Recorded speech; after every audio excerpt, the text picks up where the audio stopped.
Is it hard to access affordable, healthy food? Then listen carefully. Daryl Addison, an African-American inventor, has patented a process for growing food on demand. He called it Torpedo Pot.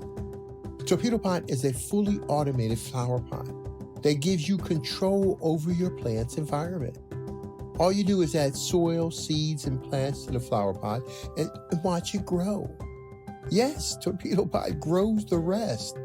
Visit www.torpedopot.com. Hello everyone, it's me, Demetra Kaye of the Demetra Kaye Show here on YouTube and a proud contributor of the African Diaspora News channel. If you could please do me a favor and subscribe to all channels and like this video, I would greatly appreciate it. So on June 1st, the actor Johnny Depp won his defamation lawsuit against his ex-wife Amber Heard when she in 2018 wrote an op-ed in the Washington Post accusing him of a whole bunch of assaults during their marriage. And so that op-ed ruined his career and cost him a lot of money because people believed her, right? Remember, that was kind of around the time when the Believe All Women and the Me Too movement was really starting to kick off, right? And so Johnny Depp was pretty much blackballed by a lot of studios and things like that, and he was kicked out of the Pirates of the Caribbean franchise, which is a huge franchise, right? So anyway, he won his defamation case, ultimately winning $15 million against his ex. Now, she won something as well, but she was only awarded $2 million. She doesn't have the money to pay him, and so I guess that's her issue. But an author by the name of Candice McDuffie of The Root, she felt like Amber Heard's situation was really a blow to black women, and specifically, she said this: if the mistreatment of a wealthy, blonde-haired, blue-eyed, white actress is ridiculed by the world, what does that mean for black women? It doesn't mean a damn thing for black women. Like, what does her situation have to do with us, right? But let me continue on. She also has some other stuff to say. For black women who do not have whiteness or fame or money to protect them, Heard's words of the verdict as a setback ring especially true.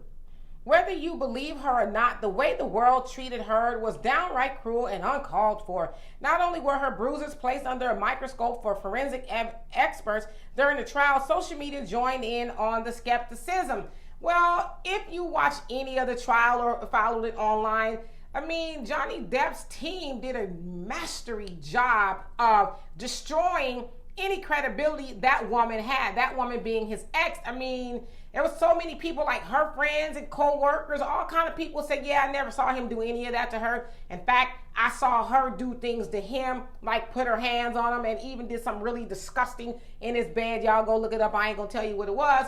But so, you know, he was victorious in that situation. And so this author, Candice McDuffie, who is a black woman, she's trying to drag women into what Amber Heard did to herself. Now, I don't know, I wasn't there, but it appears that Amber Heard is a liar, right? And why are black women being evoked? It's like almost like she's trying to send a bat signal. Hey, black women, this white woman was wrong, and so y'all need to come run to her rescue. I say let that white woman do what white women do, and that's mind they white business, and we gonna mind our black business. Like, we're not gonna use Amber Heard's situation to try to rally up black women, right? Black women got enough issues of our own other than be trying to run to the rescue of a white woman. And that's the problem too with this whole believe all women thing. I mean, because all women ain't telling the truth. I know women who lie. I know y'all know women who lie. So why do we need to believe all women? And also, this author tried to bring in Megan Thee Stallion, Tina Turner, and Rihanna, saying, well, they weren't believed either. Well, if you do a little research and, you know, listen to some of the things that have come out of all of those situations I just mentioned, I mean, like Tina Turner's story, the movie What's Love Got to Do With It? That wasn't the whole story. They didn't tell you everything that went on, and I won't get into it here, but that was her side of the story. I'm not saying that Ike didn't whoop her butt. I'm sure he probably did, and it's not right, but that's not the whole story. Of course, you guys have heard the story with Rihanna, that she was actually the aggressor, and she's even admitted it, and all that other stuff. And the Megan Thee Stallion thing, I don't know if she got shot in the foot, the toe, or I don't know what happened with that. But the point that I'm making is, don't try to rope black women into this nonsense. This ain't got nothing to do with us, okay? We trying to get respect on our own terms, for it, let alone trying to weep over a white woman who ran off and lied on her ex-husband. She's getting what she deserves. When you lie on people and you cost them money and you cost them jobs and stuff, you're supposed to pay for it. I mean, black women, we wouldn't even be able to do half of the stuff she did and get away with it. So that, and my thing is this too. I'm gonna talk to this black woman, Candice McDuffie. I'm gonna talk to her. I ain't gonna talk to y'all. Like, what's your angle?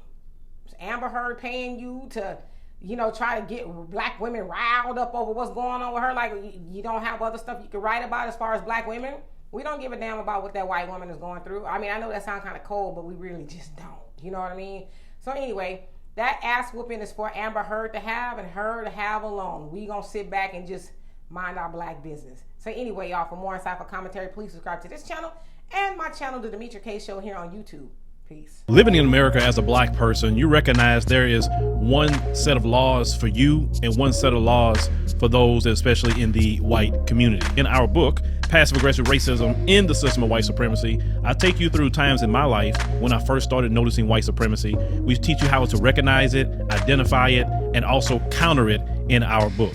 This book is a beginner's course for those that are just starting to wake up and open their eyes to see the system of white supremacy. As a black American person, you must understand this system because this system is life or death to you. How you handle it, how you deal with it, it can affect your mental health if you don't understand this system. Pick up our book, Passive Aggressive Racism and the System of White Supremacy, today on Amazon.